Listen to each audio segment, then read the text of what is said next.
Myself, Dr. Ansari Tahira Tasneem, Economics Department of JT Arts Science and Commerce College, Malegaon. Just welcome to the listeners of the examples of e-commerce. Let us introduce the examples of e-commerce. E-commerce can take on a variety of forms involving different transactional relationship between business and the consumers, as well as different objects being exchanged as part of these transactions. E commerce, electronic commerce, electronic से तिजारत करना, मुख्तलिफ form में मुख्तलिफ ज़रियों से मुख्तलिफ चीज़ों का लेन देन बिजनेसेस के दरमियान में और कंज्यूमर्स के दरमियान में मुख्तलिफ चीज़ों का ट्रांजैक्शन, लेन देन, एक्सचेंज किया जा सकता है. This is called e commerce. इनकी मुख्तलिफ शक्लें होंगी कि मुख्तलिफ तरीके से इनका लेन देन जो है वो किया जाता है. Number 1 is retail. The sale of product by businessman directly to a customer without any delay. बगैर किसी ताखीर के किसी भी बिजनेस करने वाला शख्स डायरेक्टली कंज्यूमर को, ग्राहक को वो चीज़ जो है वो फरोख्त करे. Second thing is wholesale. It means that the sale of the product in bulk or wholesaler to the wholesaler. wholesale में मुख्तलिफ चीज़ें जो हैं wholesaler को बेचना. Number 3 is drop shipping. Drop shipping, drop कर देना, भेज देना. The sale of the product which is manufactured and shipped to the consumer to the third party. मुख्तलिफ प्रोडक्ट को सेल कर देना, मुख्तलिफ प्रोड्यूस की हुई चीज़ें, मैन्युफैक्चर्ड प्रोडक्ट, उनको भेज देना या फरोख्त कर देना कंज्यूमर के पास पहुंचने के लिए with the help of the third party. Number 4 is crowd funding. The collection of money from consumers in advance of A product. पैसे को जमा कर लेना, पैसे को ले लेना कंज्यूमर से उन तक माल पहुंचाने से पहले एडवांस में पैसा ले लेना. Number 5 is subscription. The automatic purchasing of product और service on a regular basis. Regular basis पर ऑटोमेटिक किसी भी प्रोडक्ट को परचेज कर लेना. Number 6 is physical product. It means that any tangible goods that requires inventory, कोई भी ऐसी चीज जो जिसे हम छू सकें, tangible goods that requires inventory, जो भी तिजारती सामान हो, to the replenished and orders to be physically shipped to customers as sales are made. किसी भी चीज को, तिजारती सामान को दोबारा मंसूबाबंदी के तहत उसे फरोख्त कर दिया जाए, उन्हें भेज दिया जाए, उस सामान को फरोख्त कर दिया जाए, शिफ्ट कर दिया जाए to the consumers, that is physical product. Number 7 is digital products. Downloadable digital goods, templates and courses or media that must be purchased for consumption or licensed for use.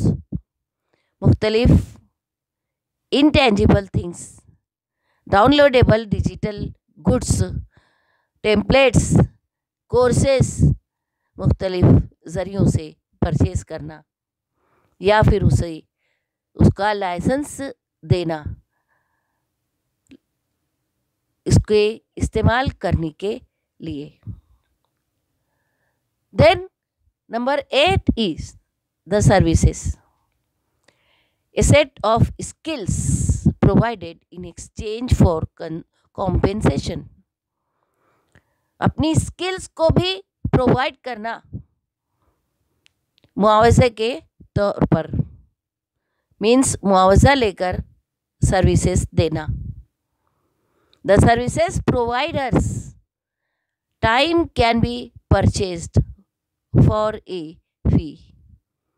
जो लोग सर्विसेज देते हैं, provide करते हैं, means वो खरीदते हैं, purchase करते हैं फीस की शक्ल में. The importance of the e-commerce. What are the importance? इनकी अहमियत क्या है? ई-कॉमर्स की अहमियत क्या है? There are different ways and means for the significance of the e-commerce. Number 1 is exploitation of new business. नए बिजनेस का इस्तेहसाल होता है. The electronic commerce emphasizes the generation and exploitation of new business. इसकी वजह से नए बिजनेस का exploitation जो है वो होता है. बहुत मुश्किल से नए बिजनेस का कदम जमाने का मौका जो है वो मिलता है. Then second is enabling the customers. Electronic commerce is enabling the customers to have an increasing products and how products are made and how services are delivered. किस तरीके से नई नई प्रोडक्टिविटी की जाए और किस तरीके से प्रोडक्ट को मार्केट में लॉन्च किया जाए और किस तरीके से सर्विसेज दी जाए. These are the main theme for the sale of the electronic commerce, to enabling the customers to have an increasing products and how products are made and how services are delivered. Number 3 is improvement of business transactions. Improvement करना लेन then में, business में ज़्यादा से ज़्यादा बेहतरीन तरीके से. E commerce improves the business. इसकी वजह से बिजनेस जो है वो इम्प्रूव होता है. बेहतर तरीके से किया जा सकता है। ट्रांजैक्शंस ओवर वेरियस नेटवर्क्स, मुख्तलिफ नेटवर्क से जरिए से इससे बिजनेस जो है वो पनपता है, इसमें इम्प्रूवमेंट जो है वो किया जा सकता है। Number 4 is effective performance. It leads to more effective performance. Number 5 is greater economic efficiency. It means that it may achieve greater economic efficiency. इसके ज़रिए से उसकी काबिलियत, कारोबार की सलाहियत बढ़ जाती है। एंड मोर रैपिड एक्सचेंज, ज़्यादा तेज़ी के साथ में एक्सचेंज जो है वो पॉसिबल है with the help of electronic commerce. Electronic commerce के ज़रिए से, इलेक्ट्रॉनिक तिजारत करने के ज़रिए से तेज़ी के साथ में एक्सचेंज जो है मुख्तलिफ चीज़ों का प्रोड्यूसर अपने कंज्यूमर तक पहुंचा सकता है। Then next is the execution of information. It means that it enables the execution of information. Information जो है वो आसानी के साथ में पहुंचाई जा सकती है। Transactions between two or more parties using interconnected networks. दो और दो से ज़्यादा पार्टीज आपस में मुंसलिक होकर, कनेक्ट होकर नेटवर्क के ज़रिए से ज़्यादा तेज़ी के साथ में लेन देन कर सकती हैं। मीन्स अपनी तिजारत को तेज़ी के साथ में इम्प्रूव कर सकती हैं, बेहतरीन अंदाज में इम्प्रूव कर सकती हैं। Number 7 is incorporating transactions. Electronic commerce also incorporates transactions management which organizes, routes, process and tracks transactions. It also includes consumers making e-payments and funds transfer. Electronic commerce के ज़रिए से ट्रांजैक्शंस का मैनेजमेंट आसानी के साथ में किया जा सकता है, ऑर्गेनाइज किया जा सकता है, उनके रूट्स उनके जगहों पर पहुंचाया जा सकता है, इनके लिए मुख्तलिफ प्रोसेस किया जा सकता है, ट्रांजैक्शंस आसानी के साथ में कंज्यूमर्स तक, उसके माल पहुंचाने तक, उनकी चीज़ें पहुंचाने तक। It also includes consumers making E payment, और कंज्यूमर्स ई कॉमर्स के ज़रिए से ही ई पेमेंट भी कर सकते हैं और अपना फंड जो है वो ई कॉमर्स के ज़रिए से आसानी से ट्रांसफ़र कर सकते हैं। Number 8 is increasing the revenue. अपना रेवेन्यू, अपना रुपया पैसा आसानी के साथ में बढ़ा सकते हैं। मीन्स अपना सोर्स ऑफ इनकम बेहतर तरीके से कर सकते हैं। Firm use technology to lower operating cost और इंक्रीजेज रेवेन्यू। इसके ज़रिए से, टेक्नोलॉजी के इस्तेमाल के ज़रिए से जो इंडस्ट्रीज़ हैं अपने कॉस्ट ऑफ प्रोडक्शन को, अपनी लागत को, प्रोडक्टिविटी लागत को कम कर सकती हैं, जिनकी वजह से इनका फाइनेंस जो है, इनकी जो इनकम है वो बढ़ जाएगी। ई कॉमर्स has the potential to increase revenue by creating new markets for old products. अपने पुराने सामान के लिए भी नए नए मार्केट जो है वो सर्च कर सकती हैं, नए नए मार्केट में मुख्तलिफ चीज़ें बेच सकती हैं। इस तरीके से भी वो अपना रेवेन्यू बढ़ा सकती हैं।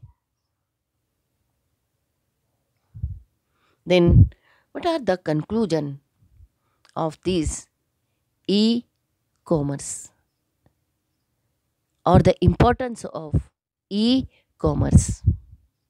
Retail, wholesale, drop shipping, subscriptions, sale of the product or services on a regular basis. These are the examples of the e-commerce. Then the importance are also for increasing the source of income of the e-commerce with the help of the e-commerce. Thank you. Thanks a lot.